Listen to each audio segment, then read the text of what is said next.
Yo, yo, yo, what's up, YouTube world? It's me.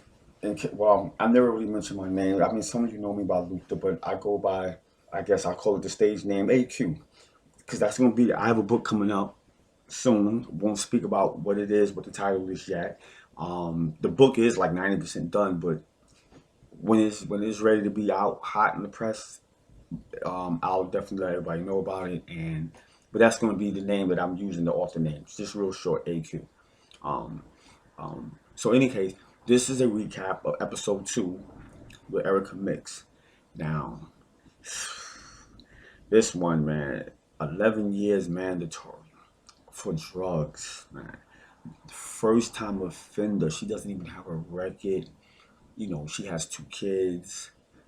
She does have a big family. Luckily for her, she does have some support. She has a big family, but 11 years for drugs, it's just, nah. What I mean? She had her own catering business. You can look her up on Facebook. Um, it's not under Erica Mix though. It's under, I can't remember, it's another name. She had her own catering business, and you see some of the photos of the dishes and the entree that she's created or whatever. She said she had it for 3 years prior to her being incarcerated. Um, so the recap on her story, as you heard, she was with her mother. She was pulled over for a traffic violation. Allegedly, somehow we end up getting to where the car's being searched. So, as you heard, I asked them, how did we go from a traffic violation to the car being searched? I mean, I just got pulled over. I got pulled over, I think about Super Bowl Sunday, whatever day the Super Bowl was on. I got pulled over, Binghamton, New York. Mind you, pulled over, 2 cops, I'm by myself. It's probably 12:30, 1 in the morning. I was on my way to Pizza Hut or Domino's to pick up a pizza. Binghamton, snowing. I get pulled over, license, registration. Sure, officer. Huh. You know, talks to me about the Super Bowl. That's where actually where I found out who won the Super Bowl. Shout out to Kansas City and Andy Reid. I'm glad he got him a ring. Um, so now allegedly he come back and tell me your license suspended. My license is from New Jersey. I'm like, huh? What did you talk about? How's my license suspended? I was just pulled over. Nah, that doesn't even. I haven't. I don't. I still haven't checked into it yet. I need to check into that. So, but bottom line is, he gave me a ticket for improper lane change, and he said, I'm not gonna write you a ticket for the no license or nothing like that. So, he searched the car. He ain't asking to search the car and none of that. So, my point is, allegedly, according to her, of course, the trooper was white, and allegedly he stated that that they have that the highway that she's on allegedly is a drug route that a lot of people transport drugs on, and that it was uncommon to see black people on this highway. Which, okay, let's say if he did say that. That what? That's crazy. What do you mean it's uncommon? We got like 50 million black people in America. How the fuck is that uncommon to be driving on the highway? Motherfuckers is crazy, man. So anyway, um, now according to her, she stated that the officer asked, "Can I search the car?" And at first, she says that she kind of resisted, but then he told her, and they will do this. They told her, "Well, we can." Well, allegedly, he told her, "We can arrest you, have the car towed, and search the car then or something like that. Then you'll be held for a day or 2 days." Now, I wasn't there. So again, I know it's two sides to every story. And even though I ain't pro police, but I'm not anti police either. But I'm definitely not pro police. But now that does sound common because I've had that that occurred to me also on, I think, 2 occasions, which I'll get into in a second. So allegedly, they told her we can arrest her. She was like, "Oh hell no, I don't want to be locked up for a day for nothing." Yeah, yeah, yeah, yeah. You can search the car. Allegedly, they searched the car. They found drugs. So, they brought the K9 and things like that. Well, once you give them permission to search the car, then it doesn't really matter. They can search it either physically, or they gonna go get the canine. That's what they did.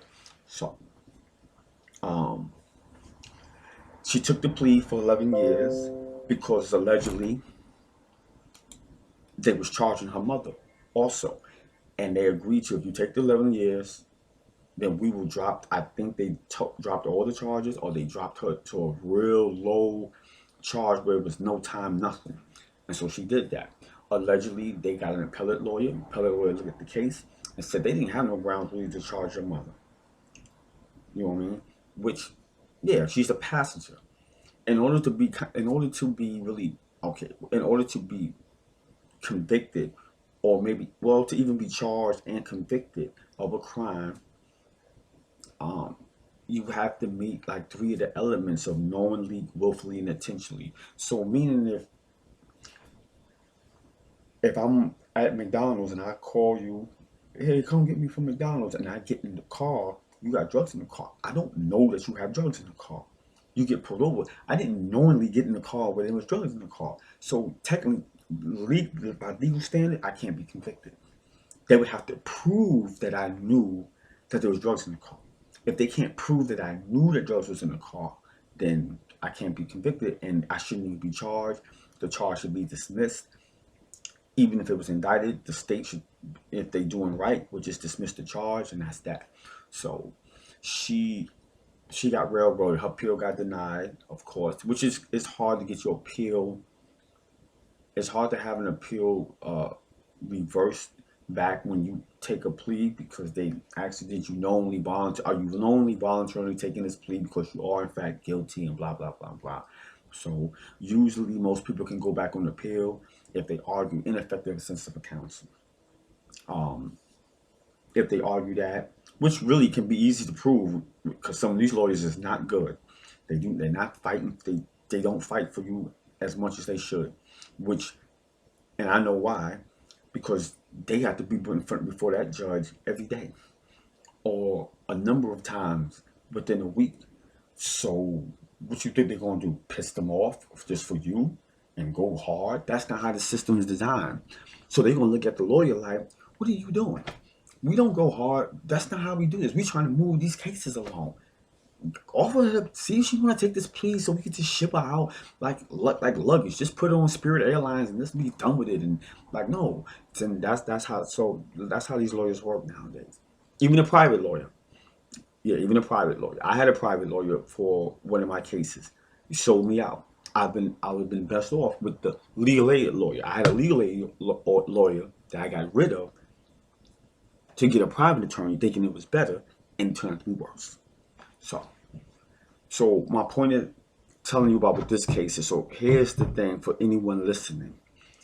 I don't care if you, I don't care if you're driving Mother Teresa and 100 nuns and you ain't doing nothing. You're taking them to church. I don't care if you're driving Jehovah's Witnesses and you going door to, helping them go door to door, and you handing out weight magazines and watchtowers. Police pull you over. Can I search? Absolutely not. No. Why? What makes you think that I'm doing something for you to search the car? For you to search the car means you think there's something here in the car illegal that's subject to seizure. What makes you think I got something illegal? So it doesn't, now, yes, they can detain you there. They can't arrest you. They can detain you in order to get a search warrant to search the car. Now, in most cases, they may not even do that. Let me show you why. On two occasions, this happened. Actually, both of these cases happened in New Jersey. I'm driving, I got pulled over. Both occasions, the officers, you know, why pull me over? Used, oh, you was driving erratic. You made what? I ain't okay. Whatever. Driving on a straight line because I seen you hiding in the grass. So, okay, cool. I don't even argue. Like, all right, whatever. Okay. So he take my license, registration, go to his car, come back. I guess he like, damn, license good. Damn, no warrant. Damn. So okay, come back. Um, yeah, we have trouble. We have a lot of drug problems. People transporting drugs and stuff like that. He gives me this big spill, and I'm like looking at him like, Oh, really? That's a, that's a terrible thing. I'm so sorry to hear that. How can I help? He said, yeah, do you mind if I search the vehicle? I told him, absolutely not. I gave him the impression like I was going to agree, and I hit him with the not. No. Fuck out of here. I'm not searching my car for that. And he, same spill, like how she told me, and this is in Ohio, and mine was in Jersey. And what I'm telling you, the story I'm telling you happened, I don't know, 10, 15 years ago. And he said, well, I can't detain you, and I can go and get a search warrant from a judge. And I said, yeah, I know. That's what you won't have to do, buddy. It's cool. I got Netflix on the phone. I just pull up, finish watching, you know, something that I was already watching. Maybe I watch Curb Your Enthusiasm or something like that. I don't know. So he leave. Another car pull up, police car. Another car, police car pull up. Here come the sergeant or the lieutenant. You know, Hey, buddy, what's going on? How you doing? I'm like, yeah, how you doing? What's going on? Yeah, man. The officer told me he asked me to, can you search the car? And I'm looking at him like, yeah. I told him absolutely not. Yeah. Oh, is any? No, I said, listen, you have the right to go get a search warrant. Can you do that? I'm not going to give you the permission. I don't care what you do. I don't care if you drag me out the car, you hang me from the oak tree. I don't care if you put me on burning coals. I'm not going to, out my mouth, give you permission. You're not going to be able to say that. It's not going to happen. I'm not giving it to you. He leave. A few minutes, the officer come back. Hey, here goes your license registration. So you have a nice day. Yeah, you too. Peace. I skirted on them. That happened both occasions. My point saying is, do not give them permission. I don't stop being afraid, stop being scared of these people. They're just cops. They weren't born cops. They went to school, went to the academy, and they became a cop. They're your neighbors. They're normal. They eat barbecue and they eat at Popeyes and they go to Chipotle and they go to Dunkin'. They eat donuts just like you do. They're not special, man. Do not give them permission to search the car. The reason why also, if you voluntarily give them permission to search the car, you just took away you just you took away at a Fourth Amendment right violation, which is a constitutional violation, both state and federal. So at least if you tell them no, I'm not going to give you permission, and they go and tell the judge whatever they tell them to support probable cause to get the warrant to search the car. And if they say this, they say they do find something, you have a right to see the search warrant, and you have a right to see what he said to substantiate the probable cause. Then that you can challenge, because 9 out of 10 he lied. So then you have the opportunity to put him on the stand and ask him, yo, what happened? Why did you do this? And 9 out of 10, he's going to say the opposite of probably what he told the judge. God forbid if he has a partner, or if the captain came, then you can put the captain on the stand. Well, why he searched the car? What he told you? 9 out of 10. I've seen it. I do paralegal work. I read cases. It happens all the time. It's beautiful. The more cops involved, the better. Because if you got 3 cops, you're going to get 3 different stories. 2 at minimum. Now we have a problem. The probable cause wasn't there. You're lying. And you're under the color, what they call operating under color of law, meaning the power of the state. You're lying. You're lying. And so it gives you a better shot of challenging and maybe getting the case dismissed or getting a lesser plea deal or whatever. If you were actually guilty, if you actually did it. Because understand something. You can actually be guilty and be in possession of something that is illegal, drugs, a gun, but there's still a due process that the state has to follow. If they violate the due process, then the search becomes illegal, and then the seizure is illegal, and the seizure has to be dismissed. Whatever was seized, it has to be dismissed. If that's what the charge is predicated on, there's no case. The case is gone, and that's it. So, that's it that's the recap of what her case is. I am taking her case a little more personal, and I am going to try to help her. Actually, after I finish this video, I have to go pull her appeal to read the appeal to see what the lawyers argue.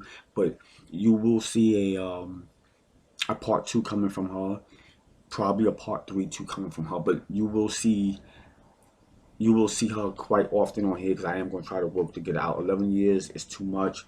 That's why I need y'all to like, subscribe, hit the bell, kick the bell.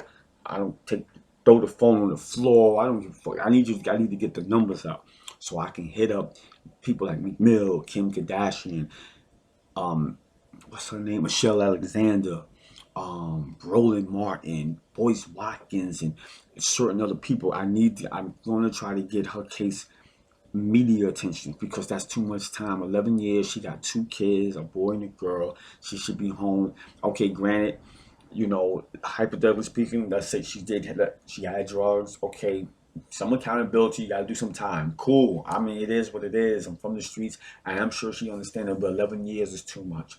That's too much time. There's people that have involuntary manslaughter, negligent homicide, vehicle homicide, vehicle manslaughter. They got less time than that. What the fuck?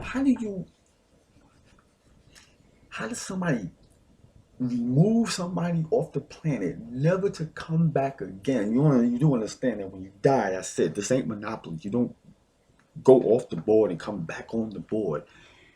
How do somebody remove someone off the planet, put them in a casket, bury them in 6 feet of dirt, get less time than someone that had drugs? Oh my, that don't make sense. That just, no, it doesn't, no. I can't ride like that. Can't go. And mind you, Ohio, for those that don't know, Ohio is the South in the North. The South ain't just South.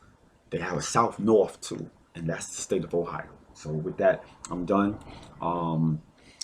Look forward to part 2, or I think I'm on part 2 or 3 with Kelly. But there'll be another video coming up tomorrow or in a couple of days. All right, with that, I'm done. Peace.